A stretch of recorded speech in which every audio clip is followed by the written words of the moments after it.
Radhe Radhe everyone. तो आज हम निकल गए थे करवा चौथ की शॉपिंग के लिए। वैसे तो मेरे व्लॉग्स लेट अपलोड हो रहे हैं, लेकिन व्लॉग के अकॉर्डिंग कल ही करवा चौथ है, तो हम आ गए थे पहले साड़ी सिलेक्ट करने। ये देखो, ये साड़ी हमें पसंद आई थी, तो कैसी लग रही है साड़ी मुझे ज़रूर बताना। उसके बाद फिर हम निकल गए थे।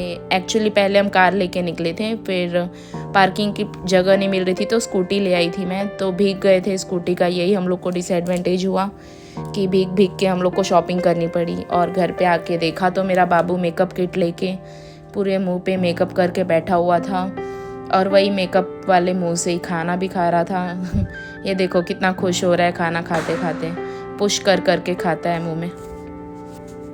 और फिर से हमें जाना था, मुझे और मेरी सिस्टर को, पार्लर के लिए। मैं आ गई थी चेंज करने, बिकॉज़ बारिश में हम पूरे भीग चुके थे, लेकिन फिर भी कुछ खास नहीं था, बारिश तो आ ही रही थी। लेकिन हम पार्लर पहुंच गए थे तो भीगे तो नहीं थे, तो यहाँ पे रुक गए थे। और ये देखो कितना मुश्किल काम होता है लेडीज़ के लिए अपर लिप्स करवाना। मैंने आईब्रो भी करवाई थी, लेकिन उसका वीडियो मैंने नहीं बनाया बिकॉज़ मेरी सिस्टर थोड़ी सी बिज़ी हो गई थी। उस टाइम हम दोनों अपने अपने इसमें लग गए थे, आईब्रो और अपर लिप्स में 2 चेयर। मैं तो बहुत ज़्यादा एक्साइटेड हूँ करवा चौथ के लिए। आप भी अगर करवा चौथ करते हो तो मुझे बताना कमेंट बॉक्स में कि आप निर्जल करते हो या फिर फ्रूट्स खा के फलाहार करते हो। मैं तो निर्जल करती हूँ, चाँद देखने के बाद ही पानी पीती हूँ। फिर यहाँ से हम निकल गए थे। यहाँ देखो रेनबो दिख रहा था, तो फिर मैंने इसका शॉट कैप्चर कर लिया। और चूड़ा लेना था, मैंने तो ले लिया था, लेकिन मेरी सिस्टर का बाकी था लेना, तो फिर वो भी आ गई थी चूड़ा देखने के लिए।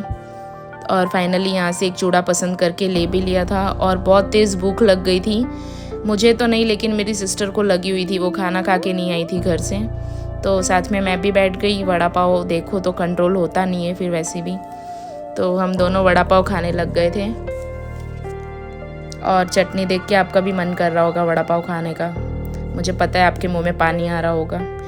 फिर हम यहाँ से निकल गए थे, तो ये देखो कितना अच्छा लग रहा है, कितना ब्यूटीफुल सीन लग रहा है ऐसे कबूतर। मुझे ये सब चीज़ें बहुत पसंद है, इसलिए मैं स्कूटी रोक के फटाफट फ़ोन निकाल के ये सब कैप्चर कर लेती हूँ। फिर मेरी सिस्टर को ई सिम करवाना था, जैसे कि उसने आईफोन लिया है, आपको पता ही है, तो यहाँ पे हम ई सिम करवाने आ गए थे। और सिम को पॉट भी करवाना था। और रात को फिर आ गई थी बहुत तेज़ बारिश, तो हम लोग स्कूटी साइड में खड़ी करके रुक गए थे किसी के घर के पास। मेरी फ्रेंड का ही घर था एक्चुअली। फिर वहाँ से हमें पिक करने आ गए थे, मेरे एक भैया हैं वो, तो 4 व्हीलर से हम फिर घर चले गए। और मैंने खुद से एक हाथ में मेहंदी लगा ली थी। फिर मैं अपनी सिस्टर को मेहंदी लगाने चली गई थी। ये देखो, आपको डिज़ाइन कैसी लगी मुझे ज़रूर बताना, आती है मुझे टूटी फूटी। ओके गाइस, मिलते हैं कल के व्लॉग में, करवा चौथ के व्लॉग में। आज का व्लॉग कैसा लगा कमेंट बॉक्स में ज़रूर बताना, और वीडियो को लाइक कर देना। राधे राधे।